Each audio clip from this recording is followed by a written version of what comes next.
স্বাগত খেলা যোগে, আপনাদের সাথে আছি খালিদ জামিল। যেন জানা কথাই জানতে হলো আবার, নিরুত্তাপ বিসিবি নির্বাচনে ফাঁকা মাঠে গোল দিলেন আমিনুল ইসলাম বুলবুল সহ অনেকেই। বিনা প্রতিদ্বন্দ্বিতায় প্রথমে পরিচালক, তারপর সভাপতি নির্বাচিত হয়েছেন তিনি। ক্লাব ক্যাটাগরিতে লড়াই করে সর্বোচ্চ 42 ভোটে জিতলেন ফারুক আহমেদ। বিনা প্রতিদ্বন্দ্বিতায় ভোলা জেলা ক্রীড়া সংস্থা থেকে পরিচালক হওয়া সাখাওয়াত হোসেনের সাথে তিনিও হয়েছেন সহ সভাপতি। রিপোর্টে বিস্তারিত।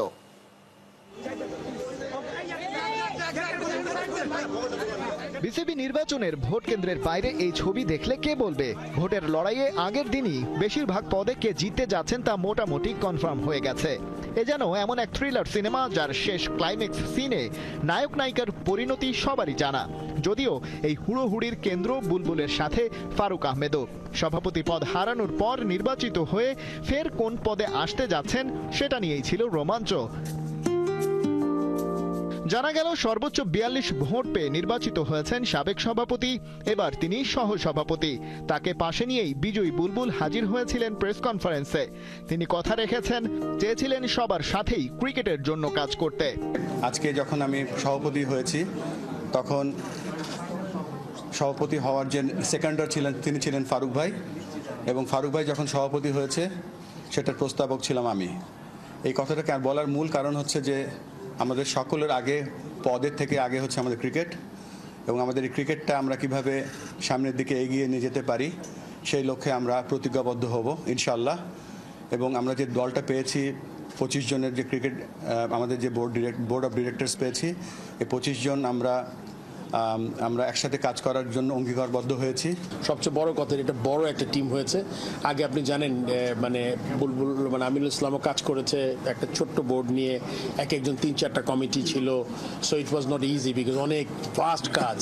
এবার কিন্তু 25 জনের কাজ। আই এম শিওর প্রেসিডেন্ট চিন্তা করবেন কমিটিগুলো যাতে ভালো করে করলে দায়িত্বটা যখন আলাদা হয়ে যাবে, যার যার দায়িত্বটা, তখন কিন্তু কাজ করতে সুবিধা হবে। কিন্তু চাইলেই তো সবাইকে এক কাতারে দাঁড় করানোর চ্যালেঞ্জটা জেতা যায় না। বিশেষ করে নির্বাচনের বিরুদ্ধে নানা অভিযোগ তুলে বেশিরভাগ ক্লাব কর্তা যখন সরে দাঁড়ান, তখন কাজটা আসলেই অনেক কঠিন হয়ে যায়। নতুন দায়িত্ব পাওয়া বিসিবি সভাপতির কাছে আছে কি তেমন কোনো জাদুমন্ত্র? কন্ট্রোভার্সি হয়তো নির্বাচনের আগে সব দেশে, সব জায়গায়, সব সেক্টরে হয়, বাট আমার জানা মতে আমরা বাংলাদেশ ক্রিকেট বোর্ডে যে কনস্টিটিউশন আছে, উইদিন দ্য কনস্টিটিউশন থেকেছি। নির্বাচন যে বিধিমালা ছিল তার মধ্যে ছিলাম। তবে স্ট্রেট অ্যান্সার হচ্ছে যে কে বোর্ডে আছে, কে বোর্ডে নেই, আমরা সকলকে আহ্বান জানাবো আমাদের সাথে একসাথে কাজ করে বাংলাদেশ ক্রিকেটকে এগিয়ে নিয়ে যাওয়ার জন্য। নির্বাচিত বোর্ড পরিচালকদের মধ্যে হয় ফের ভোটাভুটি, তার শেষেই সহসভাপতি নির্বাচিত হন ভোলা ক্রীড়া সংস্থা থেকে কাউন্সিলর সাখাওয়াত হোসেন। তিনি এর আগে বিসিবি সভাপতির পর্যটন বিষয়ক উপদেষ্টা ছিলেন। ফারুক আহমেদের সাথে মিলে কাজ করবেন তিনি। 3টি ক্যাটাগরি থেকে নির্বাচিত হয়েছেন 23 জন পরিচালক। ক্যাটাগরি 1 অর্থাৎ জেলা ও বিভাগ কোটায় নির্বাচিত হয়েছেন 10 জন। ক্যাটাগরি 2 বা ঢাকার ক্লাব ক্যাটাগরি থেকে হয়েছেন 12 জন। এই ক্যাটাগরিতে মোট 76 জন ভোটার, তবে সেখানে ভোট দিয়েছেন মাত্র 43 জন কাউন্সিলর। তাদের মধ্যে 34 জন ই ভোট দিয়েছেন এবং 9 জন সশরীরে এসে ভোট দিয়েছেন, অর্থাৎ 33 জন ভোট দেননি। ক্যাটাগরি 3 অর্থাৎ সাবেক ক্রিকেটার এবং বিভিন্ন সরকারি এবং স্বায়ত্তশাসিত প্রতিষ্ঠানের কোটা থেকে নির্বাচিত হয়েছেন 1 জন। এই ক্যাটাগরিতে 45 জনের মধ্যে 42 জনের ভোট কাস্ট হয়েছে। 5টি ই ভোট এবং 37 জন সশরীরে ভোট দিয়েছেন, মাত্র 1 জন ভোট দিতে আসেননি। যেখানে 35-7 ভোটে কোয়াবের সাবেক সাধারণ সম্পাদক দেবব্রত পালকে হারিয়ে নির্বাচিত হয়েছেন খালেদ মাসুদ পাইলট। খালিদ জামিল, একাত্তর। বিসিবি নির্বাচন সুষ্ঠু হয়নি, বরং প্রভাবিত হয়েছে, এমন অভিযোগ তুলে নির্বাচন বর্জনের ঘোষণা দিয়েছেন ক্যাটাগরি 3 থেকে বিসিবি নির্বাচনে অংশ নেয়া সাবেক ক্রিকেটার দেবব্রত পাল। খালেদ মাসুদ পাইলটের কাছে বড় ব্যবধানে হারার পর প্রেস কনফারেন্সে নির্বাচনে কারচুপির অভিযোগ করেছেন তিনি। দীর্ঘদিন ধরে কোয়াবের সাধারণ সম্পাদক ছিলেন দেবব্রত পাল, ম্যাচ রেফারি হিসেবেও কাজ করেছেন অনেকদিন। পরবর্তী পরিস্থিতিতে সব ছেড়ে ছুড়ে দেশের ক্রিকেটের নীতি নির্ধারকদের একজন হতে চেয়েছিলেন সাবেক এই ক্রিকেটার। ক্যাটাগরি 3-এ খালেদ মাসুদ পাইলটের সাথে দেবব্রত পালের ভোটের লড়াইটা জমজমাট হবে বলেই ধারণা করা হচ্ছিল, কিন্তু হয়নি তেমনটা। পাল হেরেছেন বড় ব্যবধানে। আপনারা দেখেন সাবেক ক্রিকেটার কারা এসেছে, সাবেক ক্রিকেটার কারা এসেছে। আমাদের একজন ক্রিকেটার কিন্তু একটা ফিক্সিং এর কথা বলেছিলেন, নির্বাচন ফিক্সিং। আমি দৃঢ়ভাবে বলতে চাই, এই নির্বাচন শুধুমাত্র ফিক্সিংয়েই নয়, এর ভেতরে আরও গভীর কিছু রয়েছে। আপনারা এটার অনুসন্ধান করাটা অত্যন্ত প্রয়োজন।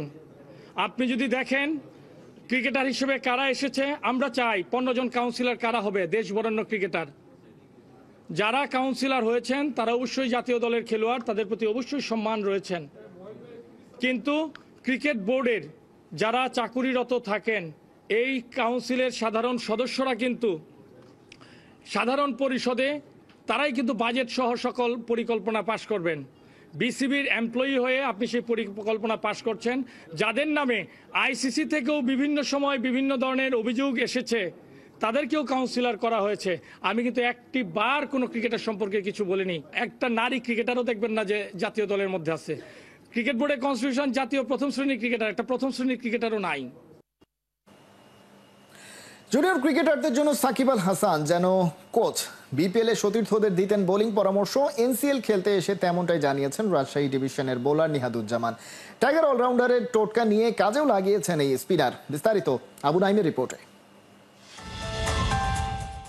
যে দেশে সচিন টেন্ডুলকার থাকেন সে দেশে বিরাট কোহলি জন্মায়। গুণীদের কদর করলে গুণী তৈরি হয়। সাকিব আল হাসানের দেশে আরেকজন সাকিব নাই। আক্ষেপ থাকতেই পারে, তবে স্বয়ং সাকিব শেখান কিভাবে সেরা হতে হয়। তুমি তো লাস্ট ম্যাচে 2 ওভার বোলিং করে 7 রান দিছো পাওয়ার প্লেতে, তো তোমার আর ইমপ্রুভ করবে কি? বিপিএল এ উঠতি তারকাদের মেলা বসে, সবার নজর থাকে সাকিবের কাছ থেকে শেখার। বিশ্বসেরার থেকে শেখার আগ্রহটা স্পিনারদেরই সবচেয়ে বেশি। তেমন একজন নিহাদুজ্জামান সাকিবের কাছে গিয়েছিলেন নিজের অভিজ্ঞতার ভান্ডার আরো সমৃদ্ধ করতে, কিন্তু ফিরে এলেন অবাক হয়ে। বোলিং এর উপদেশ দিচ্ছে। আমি স্পেশালি তাকে কয়েকটা কোশ্চেনের মধ্যে একটা ইম্পর্টেন্ট কোশ্চেন ছিল যে পাওয়ার প্লেতে বোলিং কিভাবে ইমপ্রুভ করা যায়, এবং আমি একটা ম্যাচ পরে, বিপিএল এর একটা ম্যাচ পরে আমি তার কাছে গেছিলাম বোলিং নিয়ে কথা বলতে। তো উনি তখন আমাকে কোশ্চেন করেছিল, তুমি তো লাস্ট ম্যাচে 2 ওভার বোলিং করে 7 রান দিচ্ছ পাওয়ার প্লেতে, তো তোমার আর ইমপ্রুভ করবে কি? তো আমি তখন বলছিলাম, আমি অবাক হয়েছিলাম যে উনি মানে আমার বোলিংটা উনি দেখছে। তো আসলে উনি এই প্রত্যেকটা খেলায় দেখে এবং ফলো করে। পরে উনি আমাকে বলছিল যে আসলে কি করলে আরেকটু ইমপ্রুভ হবে। তো এই জিনিসগুলো নিয়ে বলছে, চেষ্টা করতেছে আলহামদুলিল্লাহ যে ওইগুলো নিয়ে কাজ করার। আর আরও অনেক কিছু শেখার বাকি আছে, তো প্রতিনিয়ত শেখার চেষ্টা করতেছি। আশা করি যে ডে বাই ডে এগুলো ইমপ্রুভ করবো এবং আলহামদুলিল্লাহ বোলিংয়ে নতুন নতুন কোনো কিছু শিখবো এবং এটা নিয়ে আমি কাজে লাগাতে পারবো। সাকিব আল হাসান এমনই, সবকিছুরই খোঁজ খবর রাখেন। জুনিয়রদের সাথে তার সখ্যতাও বেশি। কেউ জানতে চাইলে নিজের সর্বোচ্চটা দিয়ে চেষ্টা করেন শেখাতে। সাকিব কি জুনিয়রদের কোচ? সাকিব ভাইয়ের কাছে আমি অনেকবার সুযোগ পাইছি, যে কয়েকবারই সুযোগ পাইছি বোলিং নিয়েই কথা বলেছি, এবং আলহামদুলিল্লাহ উনি আমাকে ছোট ছোট কিছু জিনিস দেখাই দিয়েছে। এবং উনি সত্যি কথা বলতে উনি অনেক মেন্টালি অনেক বুস্ট আপ করে, তো উনি খেলার খোঁজ খবর রাখে। তো আমি যখনই সুযোগ পাইছি আমি এটা চেষ্টা করছি এবং আলহামদুলিল্লাহ এটা আমার বোলিংয়ে কাজে লাগছে। সাকিবের শেষের শুরু হয়েছে বহু আগে, এখন সময় তরুণদের। ঘরোয়া ক্রিকেটে নিহাদুজ্জামান খেলছেন বহুদিন। ডিপিএল বিপিএল এ নিয়মিত খেলায় স্পিনারের লক্ষ্য জাতীয় দল। নিজের ভ্যারিয়েশনে নতুন নতুন কালেকশন জমা করতে নিউজিল্যান্ডের ড্যানিয়েল ভেট্টোরির ভিডিও দেখে থাকেন, শেখেন সেই ভিডিও দেখে। আসলে তার বোলিং ভিডিও দেখে শেখা আর কি, যে তার বোলিং এর বল একই জায়গা থেকে কিভাবে বল টার্ন করে। তার সাথে কখনো কথা হয়েছে? না, আনফরচুনেটলি আমি তার সাথে কখনো সুযোগ পাইনি বা তার সাথে কোচিং করার সুযোগ পাইনি। বাট আমি ড্যানিয়েল ভেট্টোরির একটা জিনিস বল দেখি যে সে একই জায়গা থেকে বল টার্ন করাতে পারে এবং একই জায়গা থেকে বল ভিতরে ঢুকাইতে পারতো। আমি এই বলটা অনেক বেশি চেষ্টা করি। বোলিংয়ের পাশাপাশি ব্যাট হাতেও নিজের সেরাটা দেওয়ার চেষ্টা করেন। কখনো কখনো দলকে জেতানোর মতো ইনিংস পাওয়া যায় তার ব্যাট থেকে।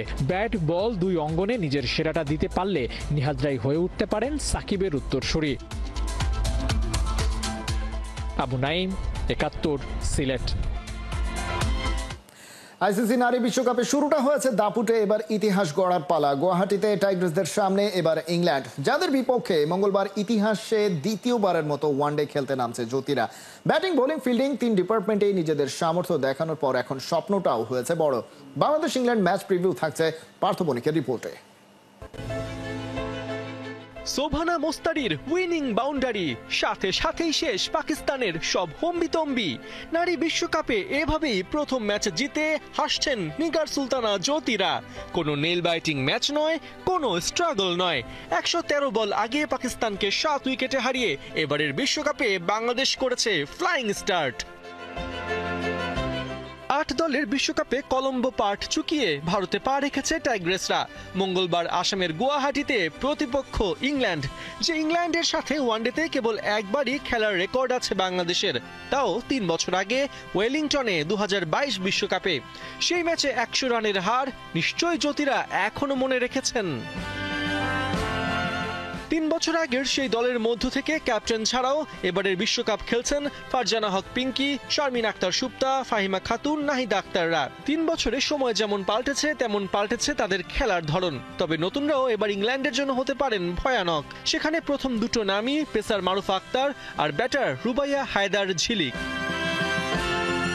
পাকিস্তান ম্যাচে যেভাবে মারুফা 2 ইনসুইংয়ে ওমাইমা সিদ্রাদের স্টাম্প গুড়িয়ে দিয়েছেন, তাতে শুধু কমেন্টেটররাই নন, লাসিথ মালিঙ্গা পর্যন্ত তাকে কুর্নিশ করতে বাধ্য হয়েছেন। শুধু উইকেট নয়, পাকিস্তান ম্যাচে ইকোনমিক্যাল বোলিংও নজর কাড়েন মারুফা। 7 ওভারে দেন মাত্র 31 রান। অন্যদিকে ঝিলিক ব্যাট হাতে যেন ছিলেন অপ্রতিরোধ্য, শুধু 50 তোলেননি। ওপেনিংয়ে নেমে দলকে জিতিয়েই মাঠ ছেড়েছেন। তার 77 বলে 54 রানের ইনিংসই ভিত গড়ে দেয় বাংলাদেশের জয়ের। টাইগ্রেসদের সামনে এবার 4 বারের বিশ্ব চ্যাম্পিয়ন ইংল্যান্ড। তারাও সাউথ আফ্রিকাকে 10 উইকেটে হারিয়ে উড়ন্ত সূচনা করেছে এবারের আসরে। বোলিং ডিপার্টমেন্টে লিন্ডসে স্মিথ, ন্যাট স্কিভার ব্রান্টদের ওপর যেমন স্পটলাইট থাকবে, তেমন ট্যামি বিউমন্ট, অ্যামি জোনসের ওপেনিং জুটিকেও রাখতে হবে ফোকাসে। গুয়াহাটির বর্ষাপাড়া ক্রিকেট স্টেডিয়াম এর ব্যাটিং সারফেসের জন্য বিখ্যাত। এখানে ইভেন বাউন্স থাকায় বলও সহজে ব্যাটে আসে। ব্যাটারদের জন্য শট খেলা হয় ইজি। শুরুর দিকে পেসাররা কিছুটা অ্যাডভান্টেজ পেলেও পরে বল ঘুরতে শুরু করে, তখন দায়িত্বটা নিতে হয় স্পিনারদের। দেখার বিষয় ইংল্যান্ডের বিপক্ষে কেমন পারফরমেন্স উপহার দেয় বাংলাদেশের নারীরা। 2 পয়েন্ট টাফ, কিন্তু অসম্ভব তো নয়। বাঘাট সিংহের ম্যাচ শুরু মঙ্গলবার দুপুর 3:30টায়। পার্থ বণিক, 71। লন্ডনের হিথ্রো বিমানবন্দর থেকে ঢাকার শাহজালাল আন্তর্জাতিক বিমানবন্দর হোটেলে ঘন্টা দুয়েকের বিশ্রামের পর আবার মাঠে অনুশীলন। হামজা চৌধুরীর শিডিউল শুনে তাকে সুপারহিউম্যান মনে হতেই পারে। দেশের তরে হামজার এই নিবেদন তার আশেপাশের সবাইকেই উজ্জীবিত করে। গণমাধ্যম থেকে শুরু করে টিমমেট সবার মাঝেই হামজার এনার্জি ছড়িয়ে পড়েছে। টিম ম্যানেজারের প্রত্যাশা হামজাকে দেখে দলের মনোবল আরও বেড়ে যাবে। ফয়সাল হাবিবের রিপোর্টে বিস্তারিত। কিন্তু সবসময় ভালো ভালো বল চাই এবং সেগুলো কিন্তু এখন আগের থেকে আমরা বেশি পাচ্ছি, কারণ সমিত এবং হামজা খেলাচ্ছে। একদিন আগেই জাতীয় দলের উইঙ্গার রাকিব হোসেন বলেছেন, হামজার আগমনে মাঝমাঠ থেকে বলের সাপ্লাই বেড়েছে, কিন্তু শুধু সাপ্লাই দিয়েই তো আর গোল হয় না। মিডফিল্ডার আর অ্যাটাকারদের থাকতে হয় আত্মার মিল, চোখে চোখেও বলতে হয় কথা। জাতীয় স্টেডিয়ামের ড্রেসিং রুম থেকে যখন একসাথেই বেরোলেন হামজা রাকিব, ধারণা করা যায় ওদের নিজেদের মধ্যে বোঝাপড়াটা আরো বাড়ছে।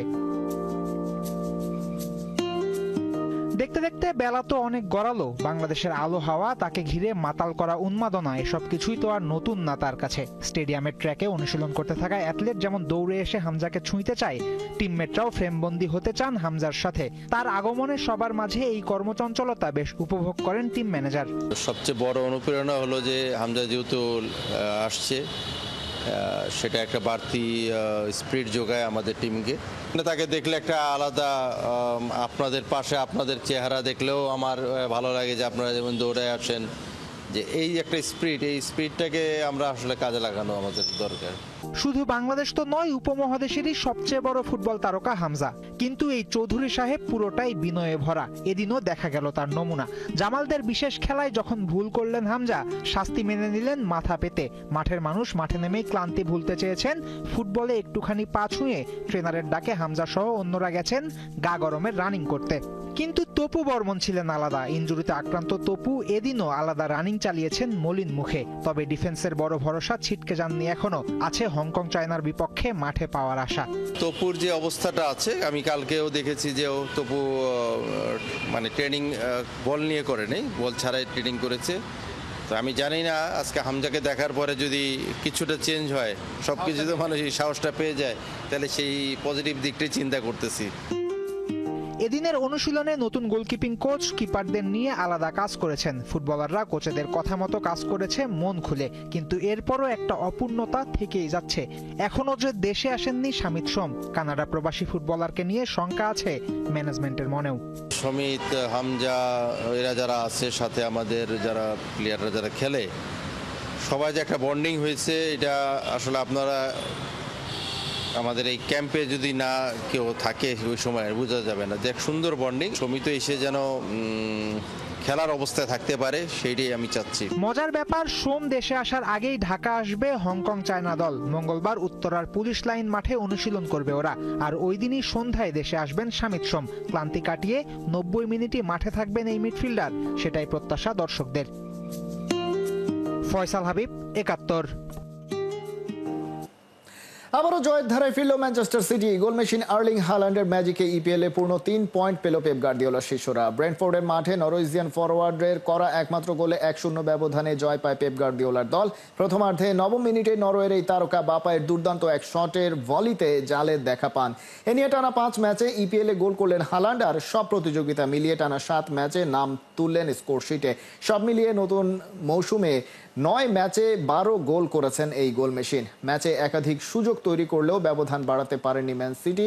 ম্যাচের 22তম মিনিটে মিডফিল্ডার রদ্রির চোটের কারণে মাঠ ছাড়েন, ফলে কিছুটা দুশ্চিন্তা থাকলেও শেষ পর্যন্ত জয় নিয়ে মাঠ ছাড়তে পেরেছে গার্দিওলার শিষ্যরা। 7 ম্যাচে 13 পয়েন্ট নিয়ে লিগ টেবিলের 5ম স্থানে উঠেছে ম্যানচেস্টার সিটি।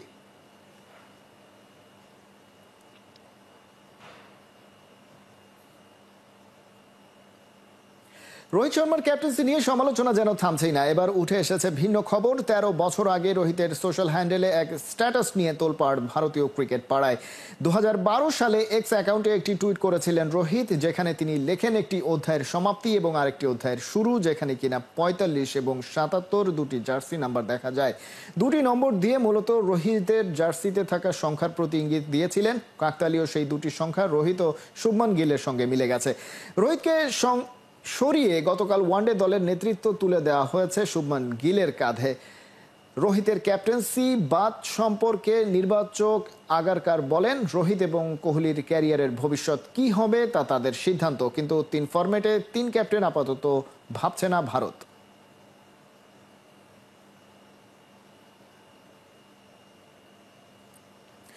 এশিয়া কাপে এবারের আসরে দুর্দান্ত ফর্মে ছিলেন ভারতের ওপেনার অভিষেক শর্মা। পারফরমেন্সের কারণে হয়েছেন সিরিজ সেরা এবং পেয়েছেন একটা গাড়ি পেয়েও পড়েছেন বিপাকে, কারণ ভারতে এই গাড়ি আনা নিয়ে দেখা দিয়েছে জটিলতা। অভিষেকের যে গাড়িটি দেওয়া হয়েছে সেটি স্টিয়ারিং বাঁ দিকে। ভারতের নিয়ম অনুযায়ী তা অবৈধ। ভারতীয় গাড়িটি ডান দিকে স্টিয়ারিং থাকতে হবে, না হলে ভারতের রাস্তায় সেই গাড়ি আইনিভাবে চালানো যাবে না। বাঁদিকে স্টিয়ারিং থাকায় গাড়িতে ভারতে আনাও যাবে না। তবে এত কিছুর পরেও সুখবর পাচ্ছেন অভিষেক। হেভেল নম্বরে ভারতে তাদের গাড়ি আনতে চলেছে, সেখানে ডান দিকে স্টিয়ারিং থাকার কথা। তবে তারা চাইলে অভিষেকের গাড়ি দিতে পারে, তবে সংস্থাটি এখনো সে ব্যাপারে কিছু জানায়নি।